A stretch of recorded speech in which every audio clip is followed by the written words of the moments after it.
आज से हम फिर पॉलिटी के बाकी अध्याय शुरू करेंगे। बेसिक बात हमने आपको बता दिया था और उसके साथ हम देखेंगे कि राज्य व्यवस्था के बाकी टॉपिक क्या है। आपने जब राज्य व्यवस्था कभी पढ़ा होगा तो देखोगे प्रस्तावना से बात शुरू होती है, लेकिन हमारा अध्ययन प्रस्तावना से नहीं होगा, क्योंकि एक बड़ी समस्या है कि मान लो कि हम किसी दुकान पे गए और हमने कहा भाई जूस हमें पीना है, तो उसने कहा कि जूस आप ले लो, लेकिन हमें ये नहीं पता चल पाया उसमें कौन कौन से फ्रूट लगे हुए हैं। इसलिए कहा भी जाता है कि पहले फ्रूट देख लिया जाए फिर जूस देख लिया जाए। क्योंकि प्रस्तावना पूरे संविधान का सारांश है, जूस है। तो पहले मैं जरा गाली, मूली, गाजर और एप्पल, ऑरेंज, ये सारे एक एक से फ्रूट्स को देख लें, फिर उसके बाद हम कॉम्प्रेस करके उसको प्रस्तावना बना देंगे। तो इसलिए प्रस्तावना हम सबसे अंत में पढ़ेंगे। इन्हें हमारे सिलेबस में बड़ी सारी चीजें जैसी लिखी गई हैं उस क्रम में हम नहीं पढ़ेंगे, हम धीरे धीरे एक एक करके आएंगे। और हम एक शुरू से टॉपिक शुरू करेंगे, इसका नाम फंडामेंटल राइट। हमारा अध्ययन ऐसे रहेगा, फंडामेंटल राइट, फिर डीपीएसपी, फिर फंडामेंटल ड्यूटी यानी निदेशक तत्व, फिर इस क्रम में आगे बढ़ेंगे संघवाद, ऐसे आगे बढ़ेंगे। इसलिए जरा देखें कि मूल अधिकार, अब हम पहला सिलेबस का पार्ट शुरू कर रहे हैं। उन्होंने फिर कहा प्रस्तावना भी आगे पढ़ेंगे, नागरिकता भी हम पढ़ लेंगे थोड़ा अध्ययन के बाद, लेकिन जो पहला मूल पार्ट है उसको हम शुरू करेंगे फंडामेंटल राइट, मूल अधिकार।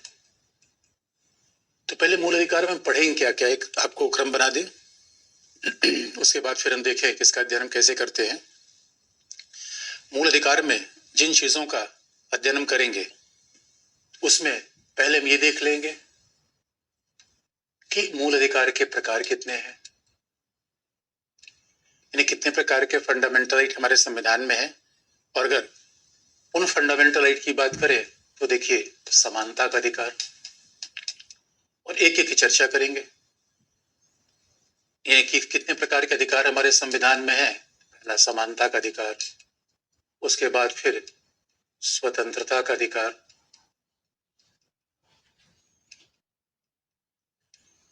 उसके बाद फिर,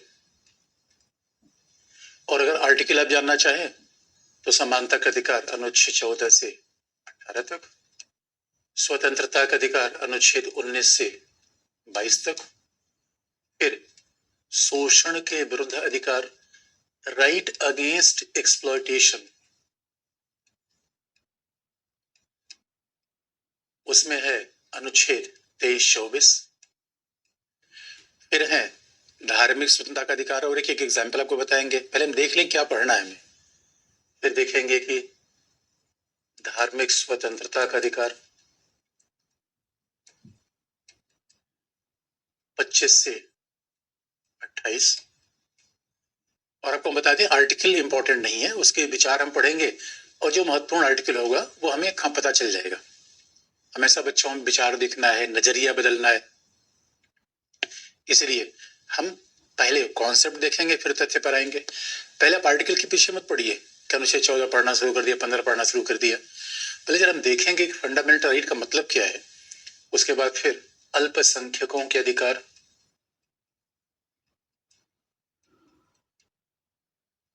अल्पसंख्यकों के अधिकार, राइट ऑफ माइनॉरिटीज, और फिर ये है 29-30।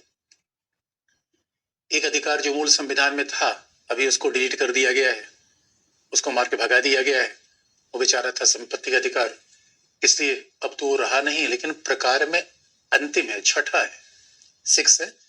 ये हमें सारे मूल अधिकार के प्रकार पढ़ने हैं। जो छठा में पढ़ना है वो है संवैधानिक उपचारों का अधिकार।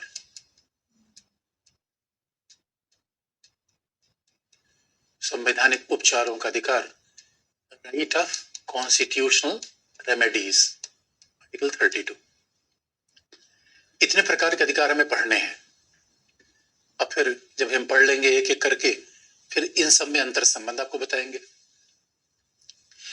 उसके बाद हम क्या देखेंगे, एक प्रकार देख लिया, फिर हम क्या देख लेंगे कि अधिकारों का फिर महत्व क्या है, अधिकारों का हम इम्पोर्टेंस आप देखेंगे कि अधिकार न हो तो क्या होगा, यानी क्यों अधिकार को फंडामेंटल कहा जाता है, इसी बात से हम तो देखेंगे। यानी क्यों ऐसा है कि हम अधिकारों को मूल अधिकार कहते हैं, क्या मूल के अलावा भी कुछ अधिकार है, इसे मूल अधिकार क्यों कहा जाता है, इसका महत्व क्या है, इस बात को हम देखेंगे। फिर हम देखेंगे क्या मूल अधिकार छीने जा सकते हैं, क्या मूल अधिकारों का संशोधन संभव है, क्या ये छीने जा सकते हैं, क्या मूल अधिकारों पे संशोधन संभव है, या मूल अधिकारों पर सीमाएं लगाई जा सकती हैं। यानी ये कह लीजिए कि आप इसी बात को ले, मूल अधिकारों की प्रकृति क्या है, नेचर। प्रकृति का मतलब है निरपेक्ष है या सापेक्ष है। मूल अधिकारों की प्रकृति क्या है, निरपेक्ष है या सापेक्ष है, ये भी हम देखेंगे। मूल अधिकारों की प्रकृति क्या है, और अब जानते हैं जिन्हें वर्तमान विवाद है, सारी बात हम देखेंगे। उसके बाद फिर हम देखेंगे मूल अधिकारों के नेचर देखने के बाद फिर देखेंगे कि मूल अधिकार का मूल कर्तव्य और निदेशक तत्व के साथ क्या संबंध है। मूल कर्तव्य का और मूल अधिकार का निदेशक तत्व के साथ संबंध, निदेशक तत्व के साथ संबंध, ये पॉइंट हम देखेंगे। इतनी बात हमें मूल अधिकारों में पढ़ना है। प्रकार क्या है, महत्व क्या है, फंडामेंटल क्यों कहलाते हैं, और उसमें आप जानते हैं हमारे वर्तमान विवाद खूब देखेंगे।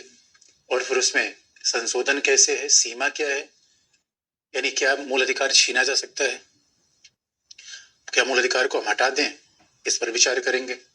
और फिर क्या इसकी प्रकृति क्या है, यानी प्रकृति का मतलब है जैसे हम कहते हैं मानव स्वभाव कैसा है, अच्छा है, बुरा है, नकारात्मक है, सकारात्मक है। और कई बार तो ऐसे भी डिवीजन होते हैं कौन से मूल अधिकार नागरिकों को है, कौन से मूल अधिकार विदेशियों को है। ये सभी बेसिक बातें आपको बता देंगे। और फिर हम देखेंगे मूल कर्तव्य और निदेशक तत्व के बीच में क्या संबंध बनता है। लेकिन हम शुरू क्या करेंगे, मूल अधिकार पहला हम देखेंगे प्रकार, इसलिए भाग 3। अब जरा सोच के देखिए, मूल अधिकार पर आने से पहले आपको यह बता दें, अगर भारतीय संविधान एक हमारा घर है तो वह घर तो हम बनाते, और घर में एक एक ईंट लगाया, दीवार बनाई, उसके बाद फिर अपने बिस्तर लगाया।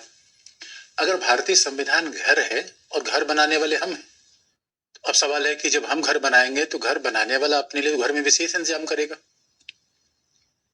तो ये बात हमें ध्यान में रखना है कि संविधान बनाने वाले हम भारत के लोग हैं। अब जब हम भारत के लोगों ने ही संविधान बनाया, तो अपने लिए कोई खास बात तो रखेंगे। भाई अपने लिए घर बना दिया और पता चला कि अपने लिए कोई खास कमरा बनाया ही नहीं, इसलिए भाग 3 अपने लिए हमने रखा। बहुत महत्वपूर्ण बात है ये। इसका मतलब है राष्ट्रपति, उपराष्ट्रपति, उसके बाद प्रधानमंत्री, ये हमारे लिए थोड़ी था। लेकिन जो चीज हमने सबसे महत्वपूर्ण रखी वो था मूल अधिकार। क्योंकि हकीकत की बात तो ये है, अगर आप ये पूछे हमसे कि भारतीय संविधान में हम कौन सा एक ऐसा भाग हटा दे कि भारतीय संविधान उत्तर कोरिया जैसा हो जाए, उसका उत्तर है भाग 3। यानी कुल मिला के अगर भारत में लोकतंत्र है तो दोस्तों बिना मूल अधिकारों के तो लोकतंत्र की कल्पना ही नहीं है। और आप यकीन मानिए अगर मूल अधिकार ना होता फिर तो सरकारी तानाशाही हो जाती। इस वजह से इस अध्याय का बड़ा महत्व है, इस भाग का बड़ा महत्व है। और ये भी आप देख लीजिए, कहा भी जाता है भारतीय संविधान में 60% भाग तो गवर्नमेंट ऑफ इंडिया 1935 से लिया गया है। भारतीय संविधान में 60% भाग तो गवर्नमेंट ऑफ इंडिया 1935 से लिया गया है, लेकिन उसमें जो भाग नहीं था मूल अधिकार, आप जरा सोच के देखिए अधिकार का महत्व क्यों बढ़ जाता है। क्योंकि अंग्रेज हमारे ऊपर इतना दिन शासन करते रहे। अरे अंग्रेजों के समय भी वायसराय था, अब राष्ट्रपति के बजाय वायसराय कह लीजिए। अंग्रेजों के समय भी तो मुख्यमंत्री का अंदर प्रीमियर, गवर्नमेंट ऑफ इंडिया 1935 से प्रीमियर था।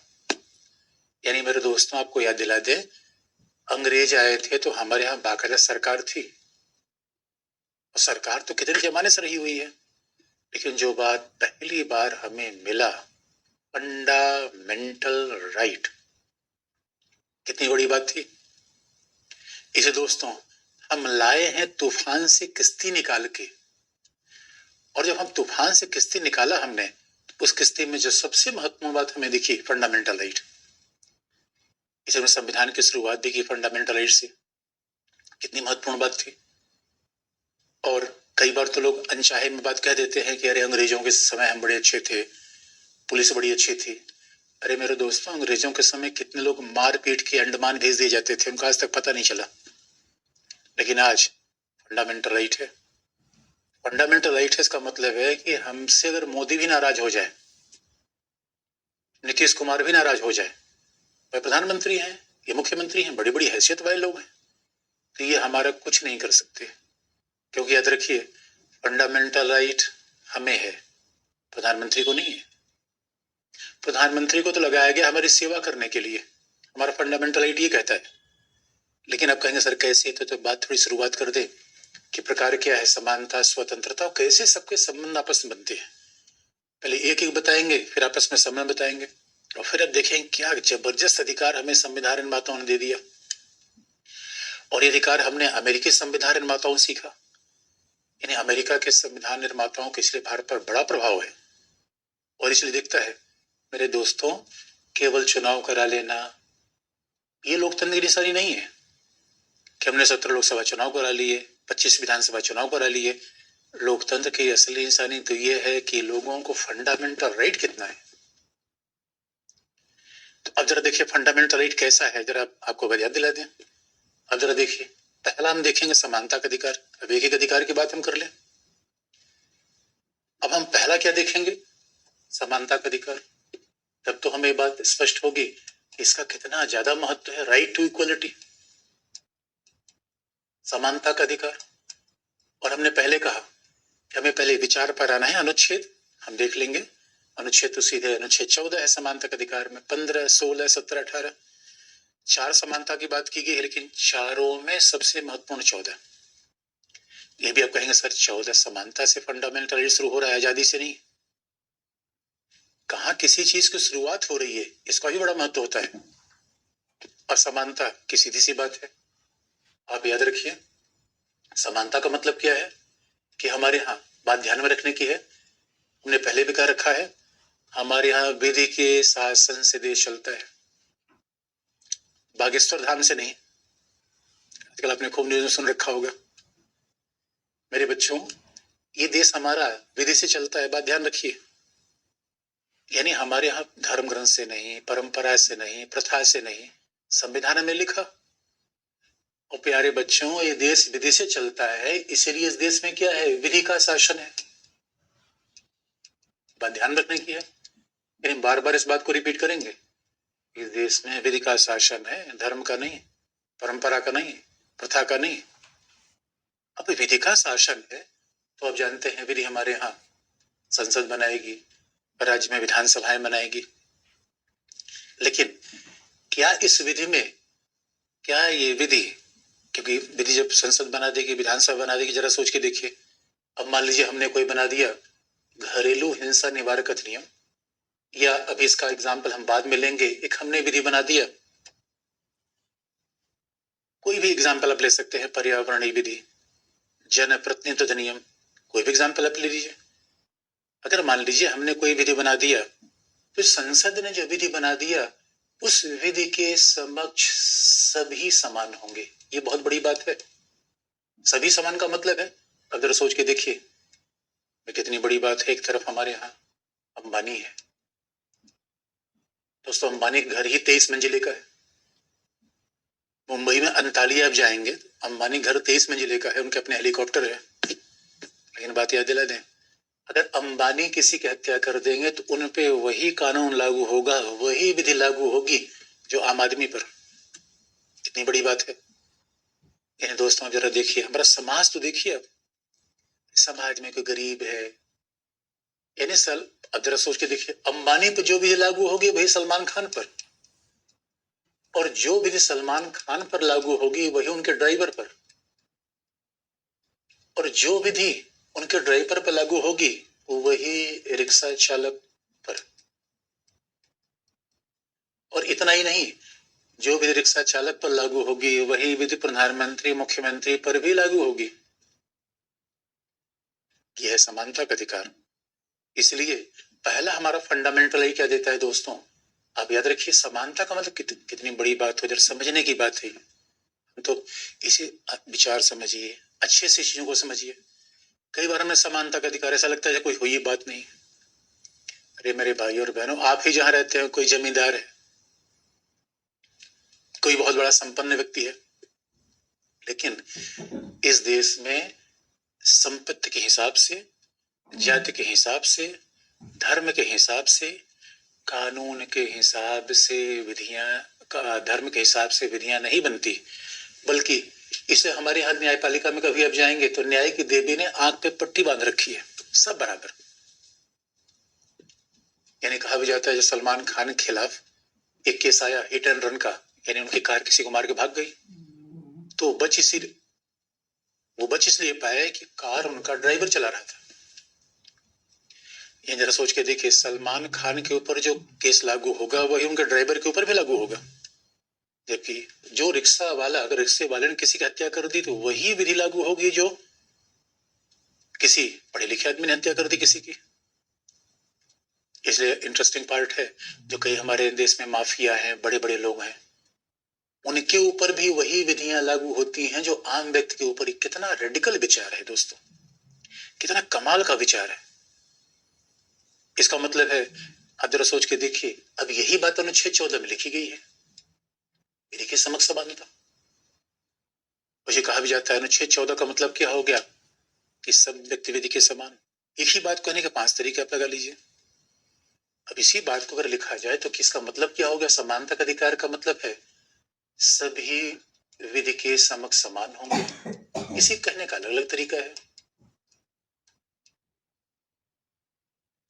सभी विधि के समक्ष समान होंगे, यानी याद रखिए सभी पर समान विधि लागू होगी, जबकि हैसियत सबकी अलग है। भाई देखिए, संविधान लिख दिया गया, समाज में तो हैसियत अलग अलग है। कोई प्रोफेसर है, कोई चपरासी है, इसे कोई फर्क नहीं पड़ता, सब बराबर। विधि की देवी के सामने सब बराबर है, यह अनुच्छेद 14 कहता है, विधि के समक्ष समानता। इसलिए इसका सीधा मतलब हो गया विधि सर्वोच्च होगी, व्यक्ति नहीं। इसका मतलब ये भी हो गया, इसका मतलब ये भी हो गया कि व्यक्ति की जाति, पद, उसकी प्रतिष्ठा, ऑक्यूपेशन कुछ भी हो, उससे समान विधि होगी। और आपको अगर याद होगा, गुजरात में डीआईजी, इतने बड़े पुलिस अधिकारी बंजारा जेल में, तो बात याद रखिए, हमारे यहाँ दोस्तों पुलिस का शासन नहीं है, विधि का शासन है। बात याद रखिएगा, पुलिस भी विधि के नीचे है, पुलिस है विधि को क्रियान्वित करने के लिए, इससे शासन दरोगा जी का नहीं है। दरोगा जी कभी लठ घुमाए तो उनको बता दीजिएगा, विधि का शासन है। और ये बात, ये फंडामेंटल राइट है। इसका मतलब है कल के लिए कोई विधानसभा, कोई संसद ऐसा विधि बना दे जो आम जनता से इस समानता का अधिकार छीन ले, तो उसके खिलाफ हम न्यायालय में जा सकते हैं। ये फंडामेंटल राइट है। ये अब अलग अलग केस, इसलिए अब न्यायपालिका हम देखेंगे हर रोज कोई न कोई मामला आता रहता है, और इसलिए न्यायपालिका हमेशा एक ही बात पे विचार करेगा, न्यायपालिका देखेगा।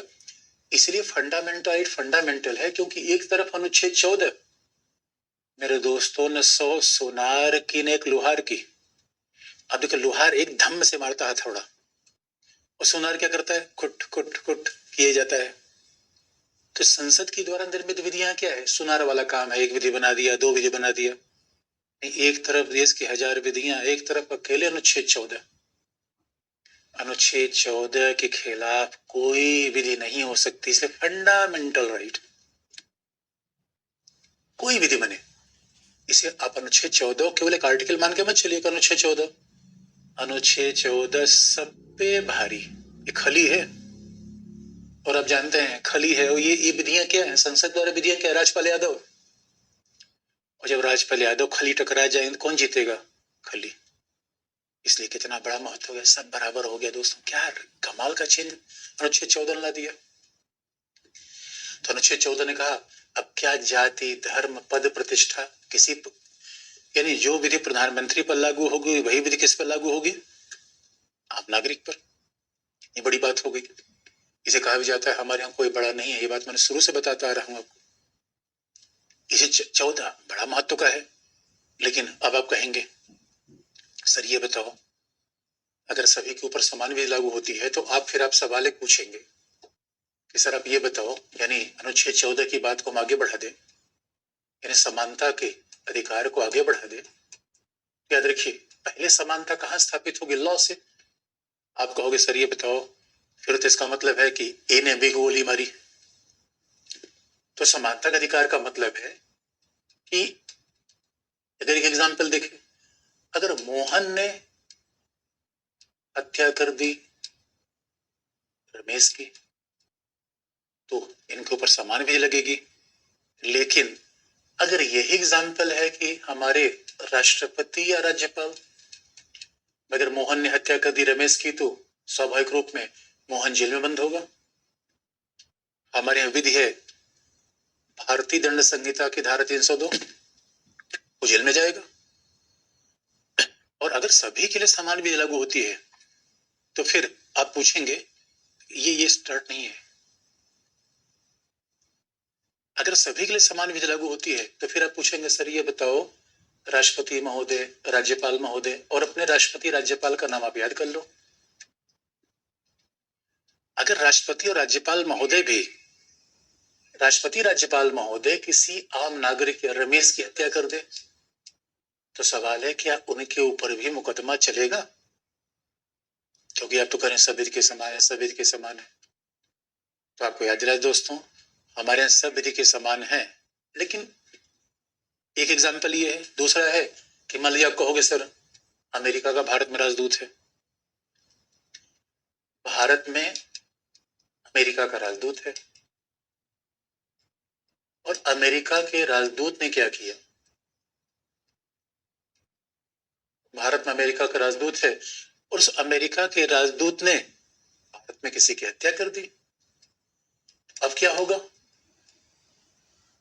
आप पूछोगे सर ये बताओ, सबके साथ समान व्यवहार होना चाहिए, आपने तो यही बताया। लेकिन दोस्तों आप जानते हो, आप याद रखो, इसलिए कहा भी जाता है कि हमारे अधिकार में, हमारे संविधान में अधिकार निरपेक्ष नहीं है। निरपेक्ष का मतलब है कोई परिस्थिति हो, कोई व्यक्ति हो, एक ही अधिकार लागू होगा, ये निरपेक्ष है। लेकिन सापेक्ष का मतलब है पद की तुलना में अधिकार बदल जाए, समय की तुलना में अधिकार बदल जाए। इसे देखिए, निरपेक्ष है, हवा है, पानी है, हर जगह। क्या 100 साल पहले, क्या 100 साल बाद, क्या अमेरिका में, क्या भारत में हवा पानी तो हर जगह है, निरपेक्ष है। सापेक्ष है, जो भारत में हो अमेरिका में ना हो, जो दिल्ली में हो चेन्नई में ना हो, सापेक्ष है। सापेक्ष का मतलब है, इसका मतलब अगर निरपेक्ष अधिकार है तो सबके समान एक जैसा व्यवहार होगा। यही तो समानता का अधिकार हमने पढ़ा। लेकिन अगर सापेक्ष है, इसका मतलब ना अलग अलग व्यवहार किया जा सकता है। अभी दुविधा आप करेंगे, आप सर कहेंगे, आप तो कहेंगे सर ये लो, एक बार तो बता दिया कि समानता का मतलब है समान व्यवहार। अभी तो हमने क्या बता दिया? समानता का मतलब है समान व्यवहार, और समान व्यवहार का मतलब है क्या पीएम, क्या सीएम, क्या डीएम सबके साथ समान व्यवहार होगा? क्या पीएम, क्या सीएम, क्या डीएम सबके साथ समान व्यवहार होगा? लेकिन अब आप कहोगे कि ना सर ये तो कंडीशन अलग है, क्योंकि कई बार आप न्यूज में देखोगे कि अलग अलग कंडीशन आ जाती है। इसीलिए दोस्तों हमारे यहाँ समानता का अधिकार बिल्कुल निरपेक्ष नहीं है, यानी हर परिस्थिति में हर व्यक्ति के साथ एक जैसा व्यवहार नहीं होगा। ये जब आरंभिक रूप में जब हम समझते हैं तब एक जैसा व्यवहार आता है। और ऐसा क्यों किया गया? कुछ व्यवहारिकताएं हैं। इसका आपको याद दिला दें, इसको थोड़ा सा अपवाद मिला हुआ है, यानी समानता का निरपेक्ष अगर व्यवहार होता, सबके साथ एक ट्रीटमेंट होता, इसका मतलब भारतीय संविधान में अधिकार निरपेक्ष नहीं है बल्कि सापेक्ष है। सापेक्ष किसके? पद के। सापेक्ष किसके? समय के। तो निरपेक्ष और सापेक्ष की बात याद रखिएगा। निरपेक्ष का मतलब है जब मैं हमेशा सच बोलूं, एक ही बात है, कल परसों आजकल। सापेक्ष का मतलब है परिस्थितियां अलग होने पे मेरी बात बदल जाए, सापेक्ष। उसको कैसे एग्जाम्पल आप ले दीजिए। इसका मतलब है अब सापेक्ष अधिकार क्यों है, इसलिए कहा भी आता है भारत में फंडामेंटल राइट निरपेक्ष नहीं है, सापेक्ष। इसका मतलब है चीजें बदल जाती है। क्यों? याद रखिए दोस्तों, अगर राष्ट्रपति या राज्यपाल, बात याद रखिए, हमारे यहाँ संविधान केवल दो को ये विशेष सुविधा दे रहा है, केवल राष्ट्रपति और राज्यपाल, मुख्यमंत्री नहीं, प्रधानमंत्री नहीं, आईएएस अधिकारी नहीं, न डीजीपी, इसलिए न सीएम, न पीएम, न डीएम, बल्कि यहाँ पे केवल है राष्ट्रपति और राज्यपाल। और राष्ट्रपति राज्यपाल के लिए क्या है? पहली बात, इनके पद पर रहने के दौरान, बात ध्यान रखने की है, पद पर रहने के दौरान, रिटायरमेंट के बाद नहीं। अगर ये अपने पद पर है, स्वाभाविक रूप में अगर ये अपने पद पर है, पद पर रहने के दौरान, यानी बार बार हम आपको ये बात रिपीट कर रहे हैं, रिटायरमेंट के बाद नहीं, पद पर रहने के दौरान इनके खिलाफ, आप याद रखिए, इनको कभी भी हिरासत में नहीं लिया जा सकता। और ये आप जानते हैं हिरासत में लेने का काम कौन करता है? पुलिस। आप कहेंगे सर ये कौन सी बात हो गई, आम व्यक्ति को हिरासत में लिया जा सकता है? इसका मतलब मोहन ने रमेश की हत्या कर दी, हिरासत में लिया जाएगा? अगर राष्ट्रपति ने, प्रधानमंत्री, राज्यपाल ने किसी की हत्या कर दी, हिरासत में नहीं लिया जाएगा। अभी सापेक्ष हो गया, ये इनके साथ भेदभाव हो गया, या कह लीजिए विशेष स्थिति मिल गई। और दूसरा, याद रखिए, इनको हिरासत में नहीं लिया जाएगा, पहला, और इनको कभी भी अपने पद पर रहने के दौरान किसी भी कार्य के लिए इन्हें न्यायालय में नहीं बुलाया जाएगा।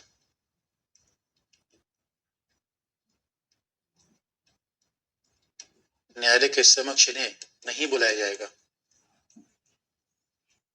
और यह भी याद दिला दें, इसका मतलब है, और इनके खिलाफ, ये बात हमेशा याद रखिए, हमारे यहाँ दंड देने की संस्था केवल न्यायालय है। ये बात मैं आपको याद दिला दूं, पुलिस का काम दंड देना नहीं है, पुलिस का काम है दंड को लागू करना। मेरे दोस्तों, हमारे यहाँ केवल जज ही किसी को दंड दे सकता है। इसीलिए इनको, अगर भाई जज दंड देगा तो राज्यपाल और राष्ट्रपति को न्यायालय कहीं बुलाया नहीं जाएगा, तो न्यायालय बुलाया जाएगा तब तो सुनवाई होगी, तब तो दंड होगा, दंड देने का सवाल ही पैदा नहीं होता। क्योंकि हमारे यहाँ होता क्या है, जैसे कोई आम आदमी पकड़ा गया तो उसके खिलाफ पहले पुलिस एफआईआर दर्ज करेगी, एफआईआर दर्ज करेगी, फिर उसके खिलाफ चार्ज लगाएगी, चार्जशीट फाइल करेगी, फिर न्यायालय में ले जाएगी, तो न्यायालय पूछेगा हाँ भाई बताओ उनके खिलाफ क्या आरोप है, पुलिस बताएगी, तब तो किसी को दंड मिलता है। लेकिन जब राज्यपाल, राष्ट्रपति को न्यायालय बुलाया ही नहीं जाएगा, तो बाकी हमारे यहाँ दंड देने की और कोई संस्था नहीं है। आप याद रखिए, आपको ना सर दंड देने की संस्था है, हमारे बापू भी दंड देते हैं, अब संविधान में नहीं है, कई बार व्यवहार में ऐसा हो जाता है। आपको ना सर खाप पंचायत, टीचर और हमारे गुरुजी थे, ऐसे बच्चों को पिटाई करते थे, पूछो मत। कई बार मेरे प्यारे बच्चों, कई बार टीचर भी पीट देता है, कई बार बापू भी पीट देते हैं, लेकिन ये संविधान के खिलाफ है, संविधान ऐसा नहीं मानता, इसलिए कई बार तो पति पत्नी को धन देता है। बताओ, ये संविधान में ऐसा, संविधान में कल्पना नहीं की गई, ऐसा हो जाता है। लेकिन जो संविधान कह रहा है कि ना मेरे दोस्तों, न्यायालय में राष्ट्रपति राज्यपाल को बुलाया नहीं जा सकता, हिरासत में लिया नहीं जा सकता, इसका सीधा सा मतलब, आप कहोगे सर अगर कोई राज्यपाल गोली मार दे तब भी, हत्या कर तब भी राज्यपाल को नहीं बुलाया जा सकता, राष्ट्रपति को नहीं बुलाया जाएगा। इसका मतलब है, बात है पद पर रहने के दौरान, रिटायरमेंट होने के बाद नहीं। तो आप कहोगे अच्छा ठीक है, इसका मतलब तो राष्ट्रपति राज्यपाल के खिलाफ पद पर रहने के दौरान कोई मुकदमा चलेगा नहीं। बिल्कुल सही बात है, ना कोई मुकदमा बना रहेगा, ना शुरू होगा। इसका मतलब है राष्ट्रपति राज्यपाल के खिलाफ कोई मर्डर का मामला पहले चल रहा है, और जिस दिन वो राष्ट्रपति राज्यपाल बन गया उसी दिन वो न्यायालय में केस बंद हो जाएगा, और जब वो रिटायर हो जाएगा फिर केस शुरू होगा। इसका मतलब है पद पर रहने के दौरान राष्ट्रपति और राज्यपाल के खिलाफ न तो कोई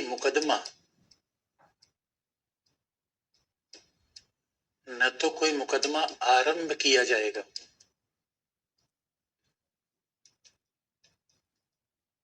न बना रहेगा। ध्यान दिला दे, न तो शुरू होगा, और शुरू है कंटिन्यू ही होगा। आप कहोगे सर ये तो बड़ा अच्छा तरीका है, इसका मतलब है किसी आदमी ने मर्डर किया, उसको राज्यपाल और राष्ट्रपति बना दो। लेकिन मेरे प्यारे बच्चों, ऐसा नहीं होता, क्योंकि हकीकत की बात है कि बड़े संवैधानिक पद है। अगर इनको ऐसे थोड़ा सा छूट दी गई है, इसका ये मत मानो कि यार फिर तो अच्छा तरीका सर ने बता दिया, मर्डर कर गवर्नर बन जाओ। नहीं मेरे प्यारे बच्चों, जरा संविधान के दृष्टिकोण से इस बात को देखो। तो संविधान निर्माता ये मानते नहीं थे कि राष्ट्रपति राज्यपाल जैसे गरिमा में पद पर बैठा व्यक्ति कभी ऐसे अशोभनीय काम करेगा।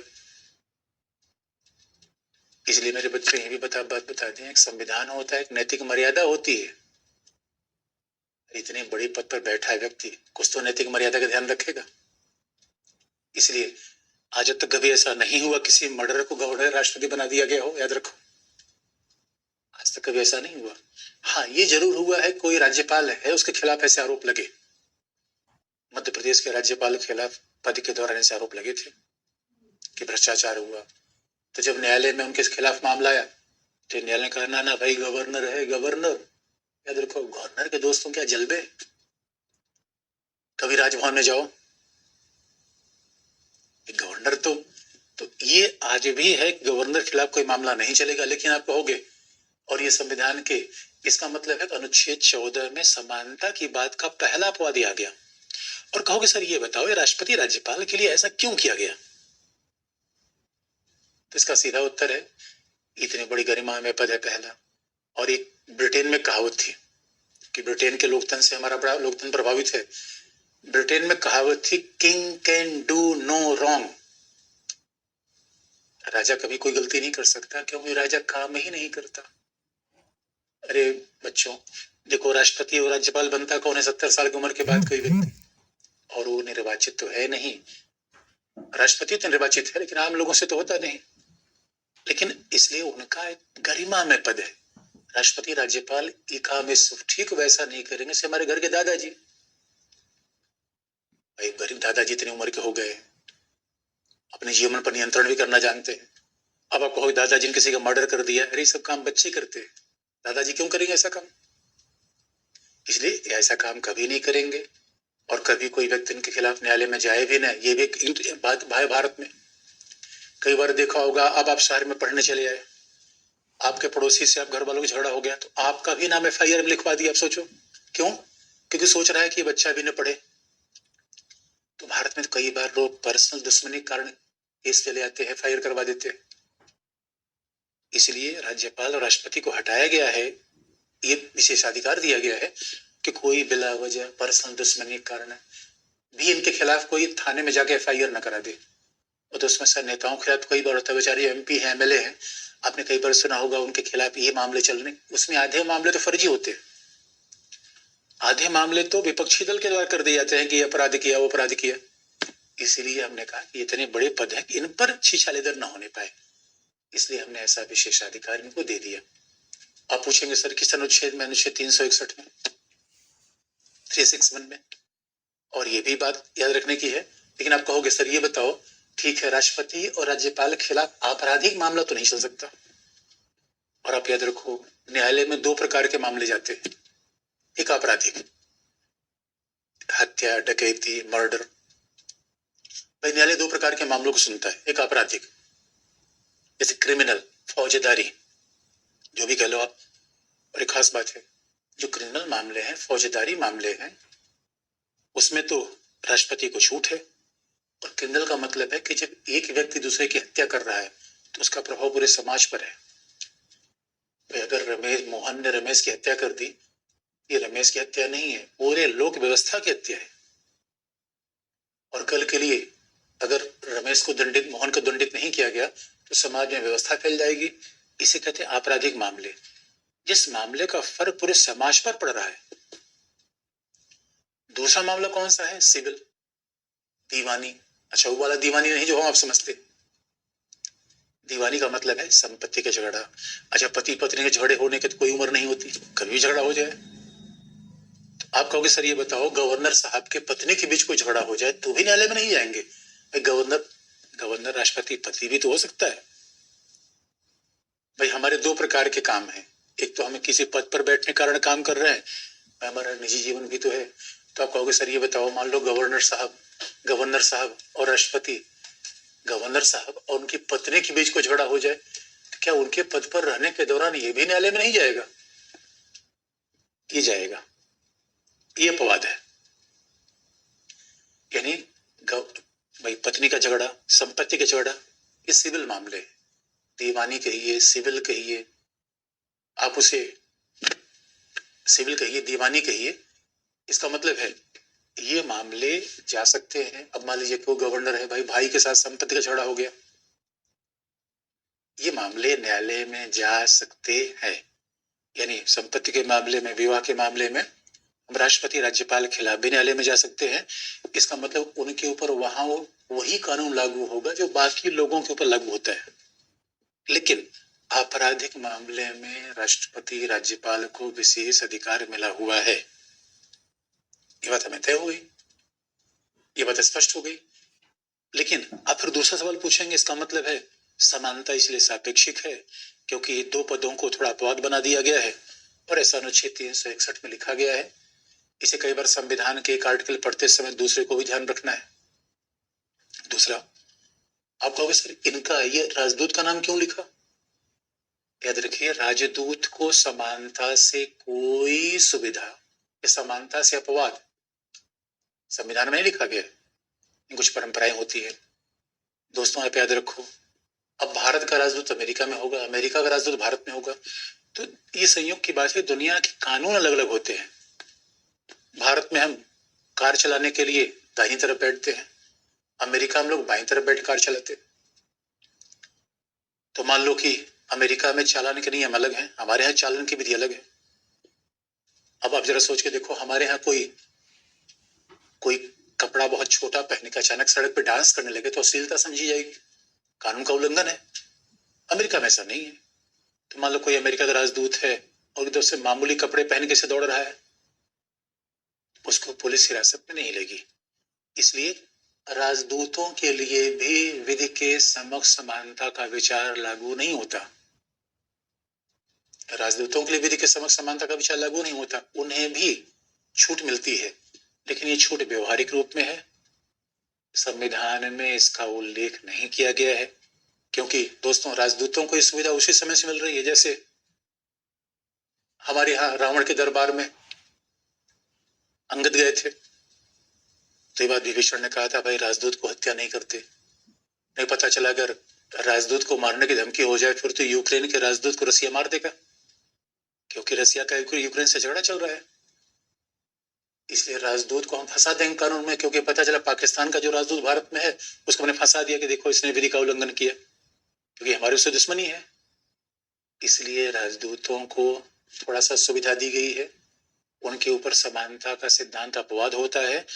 राष्ट्रपति और राज्यपाल, बाकी लोगों के लिए हमारे यहाँ विधि एक ही लागू होगी। अब वो चाहे कोई महाराज हो, कोई मौलवी हो, कोई राष्ट्रपति हो, कोई पुलिस अधिकारी हो, इस बात से कोई फर्क नहीं पड़ता। अब जरा देखा, आजकल सुकेश चंद्रशेखर जेल में बंद है और ऐसा आदमी जो कि नोरा फतेही, जैकलिन फर्नांडिस को BMW गिफ्ट में दिया, सोचिए इतना बड़ा पैसा जमा लिया उसने, उसके बावजूद पुलिस ने उसको ब्लैक में हिरासत में रखा। वे चलो विधि का उल्लंघन किया, जाओ पीछे। और अब देखो नीरव मोदी ऐसे लोग भाग खड़े हुए। अब कहोगे सर ये बताओ विधि के समक्ष समानता के कारण ही सब भाग रहे हैं क्या? तो अब सवाल है कि हमारे यहाँ तो विधि एक जैसी है, इसलिए कई बार लोग भाग जाते हैं देश छोड़ के कि उनको दंडित न किया जा सके, फिर भी सरकार उनको पकड़ाती है, क्योंकि याद रखिए राज्य के पास संप्रभुता है, कानून के हाथ बहुत लंबे होते हैं। आपने सुना ही होगा, ये कई बार तो हम विदेशों में कोई भाग जाता है तो सरकार से पकड़ के फिर हम लाते हैं उसको। विजय माल्या के खिलाफ अभी लंदन कोर्ट में कार्यवाही चल रही है, लेकिन उस देश में हमारा कानून लागू नहीं होता। भाई हमारा कानून हमारे देश में लागू होगा। इसका मतलब है एक बात हमने समझ ली कि फंडामेंटल राइट में पहला फंडामेंटल राइट क्या है? समानता का अधिकार। यानी सब बराबर, सब बराबर। समानता के अधिकार में सबके साथ बराबरी का व्यवहार होगा, कोई बड़ा नहीं, कोई छोटा नहीं। तो अब जरा सोच के देखिए दोस्तों, कितनी बड़ी बात है कि जो हमारा समाज है उसमें तो कुछ लोग कहते हैं हम बड़े हैं, नहीं, हकीकत की बात है कोई बड़ा कोई छोटा है ही नहीं, क्योंकि सारी विधियां सबके लिए एक समान है। वही हमने ब्रिटेन से सीखा, सब बराबर। तो इसका हम पहली बात सीख ली।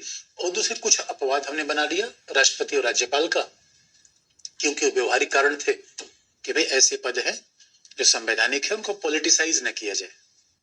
तो हमने कहा भाई चलो आपको विशेष अधिकार दे देंगे, और राजदूतों को व्यवहारिक रूप में दे दिया। यानी कुछ समानता से थोड़ा अपवाद भी है, इसलिए हमारे संविधान में मूल अधिकार निरपेक्ष नहीं है। और जब अपवाद हो जाए तभी से कहते हैं सापेक्ष है। सापेक्ष इसका मतलब है कि परिस्थिति के अनुसार थोड़ी कंडीशन हमारी बदल जाती है। लेकिन अब दूसरा सवाल पूछोगे, आप कहोगे सर ये बताओ ये कौन सा समान अधिकार है? टका सिर बाजी टका सिर खाजा, अंधेर नगरी चौपट राजा। सबके साथ एक जैसा व्यवहार, ये तो बड़ी अजीब सी बात है। भाई सबके साथ एक जैसा व्यवहार ये कैसे होगा? क्योंकि सबकी परिस्थितियां एक जैसी नहीं है। अब इस बात पर आपत्ति क्यों करोगे आप कह हम तो कह रहे हैं विधि के समक्ष समानता का विचार बड़ा महत्वपूर्ण है, क्रांतिकारी है, सबको जैसा हमने अधिकार दे दिया, सबके सब भी विधि के समक्ष एक समान, न कोई छोटा न कोई बड़ा। आप कहोगे सर ये बताओ ये इसमें हमें लफड़ा समझ में आ रहा है, क्योंकि अब सवाल ये है ऐसा कैसे होगा? समाज में परिस्थितियां तो अलग अलग हैं। अब आप कह रहे हो कि सबके साथ एक समान व्यवहार, तो समानता के अधिकार में समस्या कहां रही है? ठीक है, बात तो ठीक है, आपने कह दिया कि सबके लिए एक जैसा होगा, कोई भेदभाव नहीं होगा। मैं समानता कहीं भी मतलब है कोई भेदभाव नहीं होगा। लेकिन आप कहेंगे सर एक समस्या, और समस्या ये है कि मान लीजिए एक व्यक्ति दिल्ली में रह रहा है, एक व्यक्ति दिल्ली में सेंट स्टीफन में पढ़ाई कर रहा है।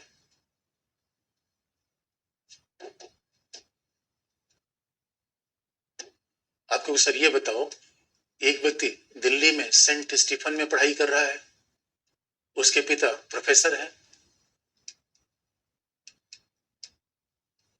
और दूसरा व्यक्ति छत्तीसगढ़ के जंगलों में बैठा हुआ है।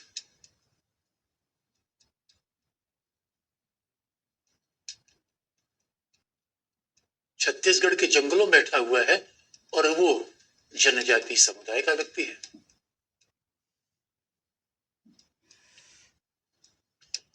जनजाति समुदाय का व्यक्ति है, और चूंकि आपने बता ही दिया कि समानता का अधिकार होगा, इसका मतलब है कि दोनों अगर सिविल सेवा में परीक्षा देना चाहते हैं तो दोनों के साथ एक जैसा व्यवहार होगा। यही तो अभी तक हमारे मतलब समझा, सभी के साथ एक जैसा व्यवहार, तो स्वाभाविक रूप में सब एक जैसा टैक्स देंगे, सबके साथ एक जैसा व्यवहार होगा। तो आप कहोगे सर अब बताओ दिल्ली में सेंट स्टीफन में पढ़ने वाला बच्चा और छत्तीसगढ़ के सुदूर जनजातीय क्षेत्रों में रहने वाले एक बच्चे के साथ एक जैसा व्यवहार कैसे किया सकता है? इसको किसी तरीके से स्कूलिंग की सुविधा मिली, जद्दोजहद करके दलिया उलिया खा के पढ़ने बेचारा गया, और अब हम कह रहे हैं हम समानता का व्यवहार करेंगे। और दूसरा भी एग्जाम्पल हो सकता है, अभी आप देखेंगे कि लड़के हैं उनको पढ़ने की सुविधा मिल गई, लड़कियां हैं परिवार में बेचारी अभी जद्दोजहद कर रही हैं।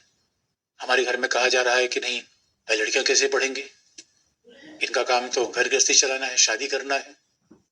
अब सवाल ये उत्पन्न होता है मेरे बच्चों कि जब भाई समाज में परिस्थितियां अलग अलग हैं तो क्या एक समान व्यवहार करने समानता है कि ये और समानता बढ़ जाएगी? समस्या तो यह रही। अरे एक समान व्यवहार तब करो प्यारे भाइयों जब सबकी, भाई दोनों प्रोफेसर के बच्चे हैं, दोनों सेंट स्टीफन में पढ़ते हैं, तब तो एक साथ व्यवहार करो। यहाँ तो परिस्थितियों में बड़ी भिन्नता आ रही है, यहाँ तो परिस्थितियों में अंतर आ रहा है। इसलिए एक बच्चा गांव में बैठा हुआ है जो किसी तरीके से पढ़ाई कर पा रहा है, दूसरा बच्चा अच्छे कॉलेज में गया, आपको सब बराबर सब बराबर। ये बात हमारे संविधान में तो जानते थे।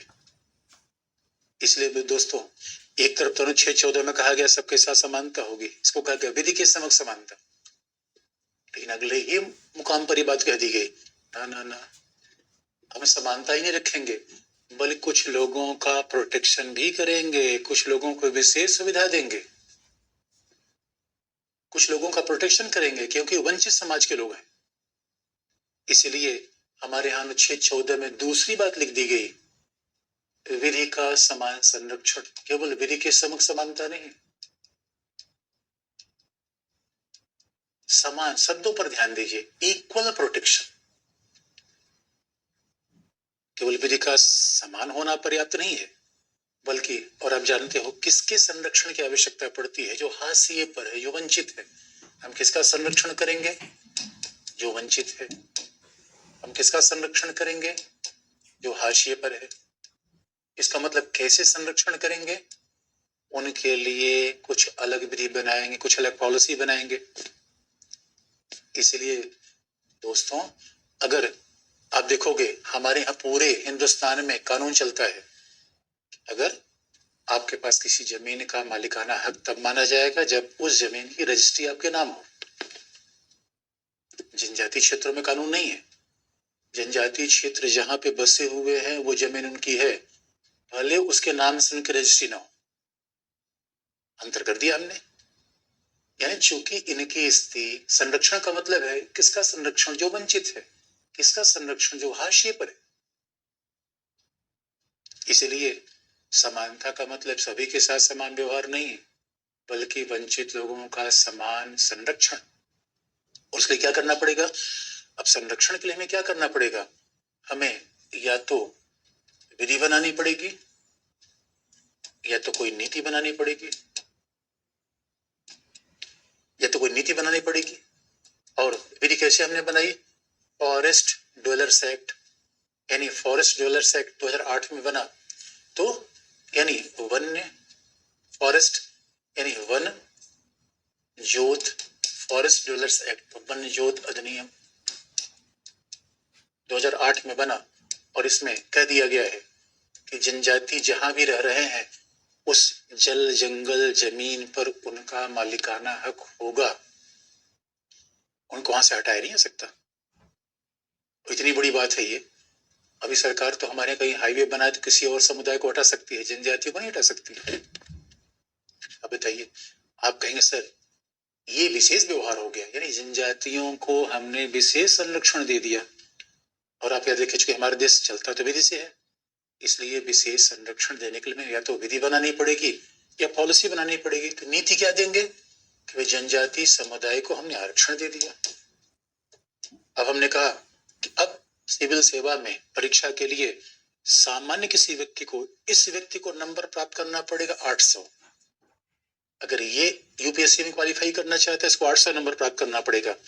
जनजाति समुदाय के व्यक्ति को 650। भेदभाव कर दिया हमने।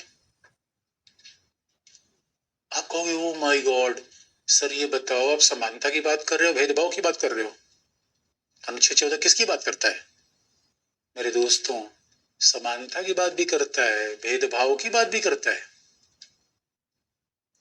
आप कहोगे सर ये तो बात जलेबी की तरह उलझ रही है।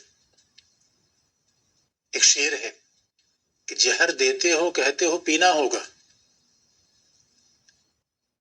यानी जहर देते हो और नाजो अंदाज से कहते हो पीना होगा, और जब मैंने पी लिया तो कहते हो मरते क्यों नहीं, और जब मैं मरता हूं तो कहते हो जीना होगा। कमाल की बात। आप कहोगे सर ये तो मामला उलझ गया। एक बार आप कह रहे हो समान व्यवहार होगा, फिर कह रहे हो भेदभाव होगा, इन अलग अलग समुदाय के लिए अलग अलग व्यवहार होगा। तो ये बताओ समानता में क्या शामिल है, समानता या भेदभाव? और दोनों विरोधी है, दोनों पूरक है। मेरे प्यारे बच्चों, समानता और भेदभाव साथ साथ चल सकते हैं। कैसे?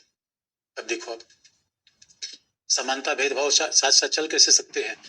और जो ये समानता, ये भेदभाव का तरीका हमने सीखा ये अमेरिका से। ये हमने भेदभाव का तरीका अमेरिकी विधि से सीखा, समानता का तरीका ब्रिटेन से। फिर आपको सर इसको और बताओ, फिर अब समानता भेदभाव कैसे चलेगा साथ साथ? तो बच्चों अब देखो, समानता भेदभाव कैसे साथ साथ चलता है, जबकि हमें ही समझ में आता है। यानी अभी हमारा डिस्कशन किस पे है? समानता के अधिकार पे। अब समानता के अधिकार में एक तरफ समानता है, समानता है। अब समानता का मतलब है सभी के साथ समान व्यवहार। समानता का मतलब तो ये होता है सभी के साथ समान व्यवहार, जो हमने सीखा।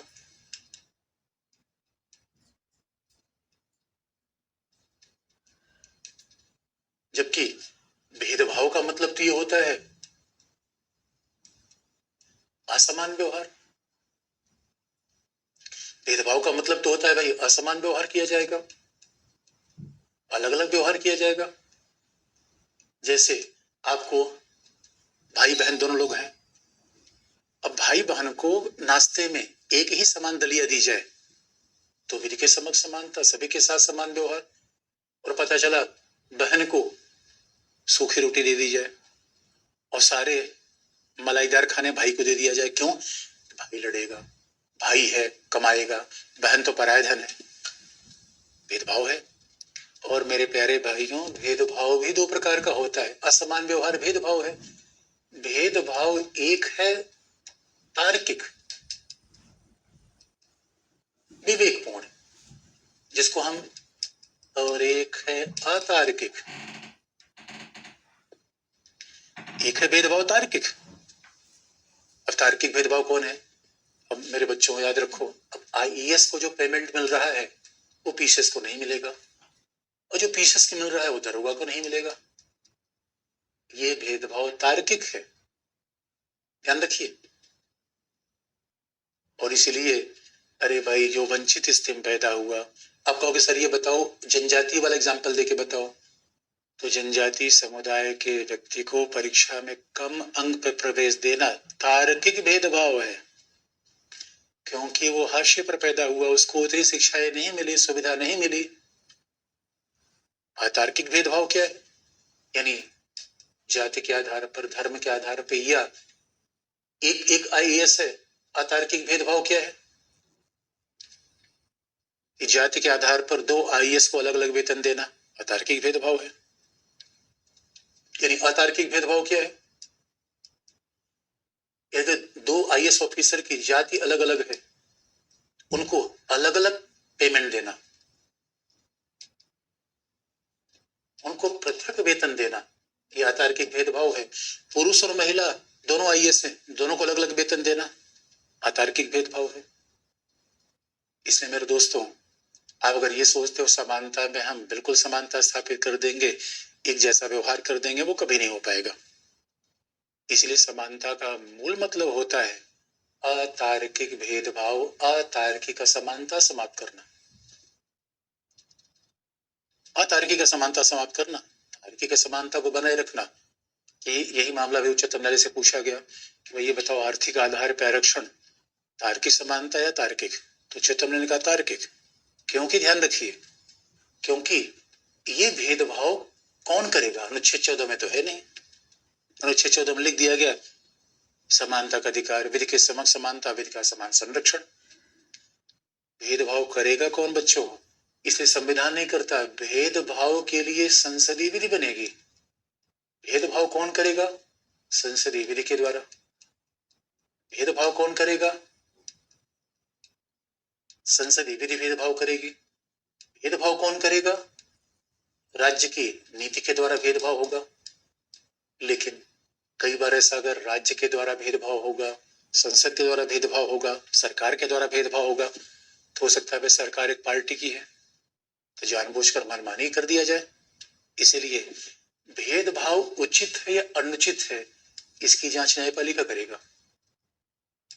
इसीलिए विकाम अंत्यतः, इसलिए भेदभाव उचित है, तार्किक है या मनमानी है?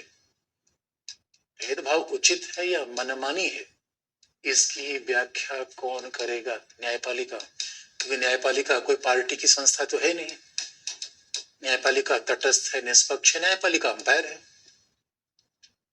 इसी बात याद रखिए, सरकार की हर विधि, सरकार की ज्यादातर पॉलिसी को हम चुनौती देते हैं अनुच्छेद 14 के आधार पर। इसे फंडामेंटल राइट है मेरे दोस्तों। इसलिए कहा भी जाता है फंडामेंटल राइट राज्य के खिलाफ मिलता है। आप कहोगे सर राज्य के खिलाफ या सरकार के खिलाफ? हकीकत की बात है, राज्य का ही व्यवहारिक रूप है सरकार। देख मेरे दोस्तों, राज्य को आप देख नहीं सकते। अगर मैं ऐसे पूछूं बच्चों राज्य दिखाओ, भारतीय राज्य कहाँ है, तो आप कहोगे सर भूभाग तो दिखा सकते हैं, जो भारतीय कश्मीर से कन्याकुमारी भूभाग दिख रहा है, लोग हैं वो भी दिख रहे हैं, सरकार है वो भी दिख रही है, लेकिन राज्य तो कहीं नहीं दिख रहा है। इसे राज्य विचार है, राज्य का व्यवहारिक रूप सरकार है। अरे दोस्तों, फंडामेंटल राइट राज्य के खिलाफ मिलता है, कितनी बड़ी बात है। तो आपको सिर्फ व्यक्ति खिलाफ नहीं मिलता क्या? ये राज्य खिलाफ का मतलब है संसद खिलाफ, राज्य खिलाफ का मतलब है विधायिका खिलाफ, पीएम खिलाफ, डीएम खिलाफ, सीएम खिलाफ फंडामेंटल राइट मिलता है। तो सोचिए, देखिए, फिर तो ओ माय गॉड, कितनी बड़ी बात है। व्यक्ति भारी हो जाता है, फंडामेंटल राइट नागरिकों को है, व्यक्तियों को है, तो व्यक्ति तो बड़ा हो गया राज्य से। हाँ, यही फंडामेंटल राइट है। इसीलिए आपको बता दें कि अभी आरक्षण के संशोधन किसने किया? आर्थिक आधार पर संसद ने किया। और न्यायपालिका से पूछा गया, हाँ भाई बताओ, आर्थिक आधार पर आरक्षण दे। न्यायपालिका ने कहा बिल्कुल तार्किक भेदभाव है। कि न्यायपालिका ने कहा आर्थिक आधार पर आरक्षण तार्किक भेदभाव है, क्योंकि जो पिछड़े हैं उनका संरक्षण होना चाहिए। आर्थिक आधार पर आरक्षण तार्किक भेदभाव है। तो न्यायपालिका के सामने हमेशा कोई कोई मामला जाता रहता है, इसलिए पूछेंगे, सर ये बताओ कि क्या समानता में भेदभाव होता है? बिल्कुल भेदभाव होगा, बस ये है कि अतार्किक भेदभाव नहीं होना चाहिए। अब अतार्किक भेदभाव क्या है? कि जो पिछड़ा आदमी है उसको और पिछड़ा कर दो, अतार्किक भेदभाव है।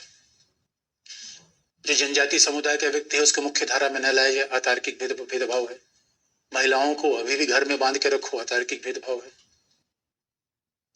इसलिए कई बार कहा भी जाता है कि समानता का मतलब क्या है? सभी को मुख्य धारा में ला देना। भेदभाव का पर्पस ये नहीं है कि पहले संपन्न लोगों ने गरीबों का शोषण किया, तो अब गरीब संपन्न का शोषण करे। मेरे बच्चों, ये भेदभाव नहीं है। आंख के बदले आंख का सिद्धांत पूरी दुनिया को अंधा बना देगा, याद रखो। इसका मतलब है आरक्षण देने का आधार ये नहीं है कि पहले ऊंची जातियों ने पिछड़ी जातियों को शोषण किया, तो अब पिछड़ी जातियां ऊंची जातियों को शोषण करेंगे। ना ना बाबा, आरक्षण का आधार है समानता ला देना। समानता का मतलब सब मुख्य धारा में आ जाए, सबको हिस्सेदारी मिल जाए, यही तो समानता का मतलब है। इसलिए आरक्षण तार्किक भेदभाव है। इसलिए देखो, पंचायती राज महिलाओं के लिए आरक्षण किया गया, तार्किक भेदभाव है। अरे महिलाओं की स्थिति को घर से निकालना होगा तभी तो उनका उत्थान होगा। सेवाओं में अनुसूचित जाति जनजाति के लिए आरक्षण किया गया, तार्किक भेदभाव है। लेकिन आप अगर ये कहो कि सर समानता का मतलब है, एक बात बताओ ये कैसे होगा? समानता में अक्षय कुमार के पास इतनी बड़ी वाहन है, ये कौन सी समानता की बात हो गई? तो मेरे प्यारे बच्चों, ये भी तार्किक भेदभाव है, क्योंकि अक्षय कुमार ने किसी से डाका मार के कार नहीं खरीदी है, अपने मेहनत से खरीदी है। और इसलिए अगर अक्षय कुमार के पास ये कार है, इसका मतलब है, अरे समानता का ये मतलब नहीं सूर्य कुमार यादव को आप सेंचुरी नहीं मारने दोगे। सूर्य कुमार यादव सेंचुरी मारे, कमाएगा तभी तो टैक्स देगा, उससे आम लोगों को भला होगा। इसलिए मेरे बच्चों, समानता और विशेषज्ञता, कुशलता एक दूसरे के विरोधी नहीं है। यानी समानता में विशेषाधिकार खत्म होगा, लेकिन विशेषाधिकार का मतलब कैसा है कि जन्मजात कोई राजा हो गया, ये समानता के खिलाफ है। विशेषाधिकार नहीं, भेदभाव नहीं, अतार्किक। लेकिन समानता का ये मतलब नहीं है कुशलता के खिलाफ हम जाएंगे। इसे सचिन तेंदुलकर को भारत रत्न मिलना, आप सर ये कौन सी बात है? सचिन तेंदुलकर भारत रत्न है तो हम क्या है? भारत के गोबर है, हम रत्न नहीं है। ये मेरे प्यारे बच्चों, सचिन तेंदुलकर ने जीवन में इतना मेहनत किया है, इसलिए समानता और कुशलता साथ साथ चल सकते हैं, समानता और भेदभाव साथ साथ चल सकते हैं, लेकिन समानता में अतार्किक भेदभाव नहीं होना चाहिए। यही है प्यारे बच्चों अनुच्छेद 14, और यहीं से हमारे फंडामेंटल राइट की शुरुआत हो रही है। इसलिए समानता का अधिकार क्या है? समानता बहुत महत्वपूर्ण अधिकार है, हर मामले में यह अधिकार आएगा। बाकी समानता के बाकी प्रावधान कल बता देंगे। आज तक के लिए इतना ही, धन्यवाद।